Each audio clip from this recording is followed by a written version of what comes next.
Masanın başına oturdunuz, yapmanız gereken o iş size bakıyor. Siz ona, ama zihniniz kusura bakma birader bugün o gün değil diyor. Ne yapıyorsunuz? Kalkıp evi temizliyor, bulaşıkları yıkıyor, belki sosyal medyada kaydırıyorsunuz. Zihnimi dinlendiriyorum yalanıyla kandırıyorsunuz kendinizi. Ama o masaya geri döndüğünüzde değişen hiçbir şey yok. Yine odaklanamıyorsunuz. Sonra ne oluyor? Demek ki bugün verimsiz bir gün deyip kendinize o zehirli şefkati gösteriyor ve günü çöpe atıyorsunuz. Bugün bu döngüyü kıracağız. Size kendini sev, evrene enerji yolla gibi işe yaramayan tavsiyeler vermeyeceğim. Zihninizin o inatçı tarafını dize getirecek, nörobilimle desteklenen ve gerçekten çalışan tek bir kuralı, masa hapsi tekniğini anlatacağım. Önce şunu netleştirelim. Odaklanamamanızın sebebi tembel olmanız değil, zihninizle bendiniz arasındaki iç savaşı kaybetmenizdir. Beyninizin ön lobları, yani o mantıklı CEO tarafınız bu işin yapılması gerektiğini biliyor. Ama zihninizin dürtüsel tarafı, o şımarık çocuk, hayır sıkılırım, yapmayacağım diye bağırıyor. Zihniniz sizinle resmen bir oyun oynuyor. Bekle ve gör, ilk kim pes edecek oyunu. Sizin can sıkıntısına toleransınızın ne kadar düşük olduğunu çok iyi biliyor. İçinden diyor ki, eğer bu adamı yeterince sıkarsam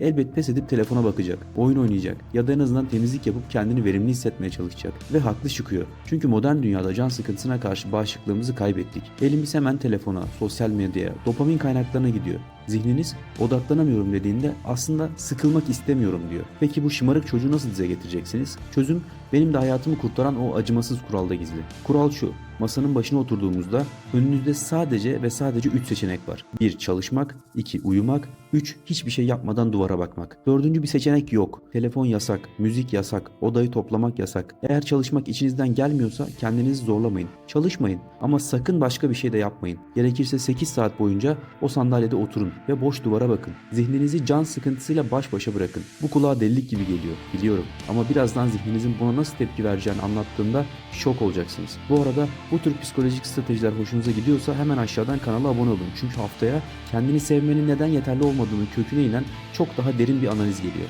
Kaçırmanızı istemem. Peki o sandalyede boş boş otururken ne oluyor? İlk başta zihniniz çıldıracak. Size bin bir türlü bahane üretecek. Hazır değiliz, daha çok araştırma yapmamız lazım. Hadi kalk bari bir kahve yapalım diyecek. Dinlemeyin, oturun, sıkılın.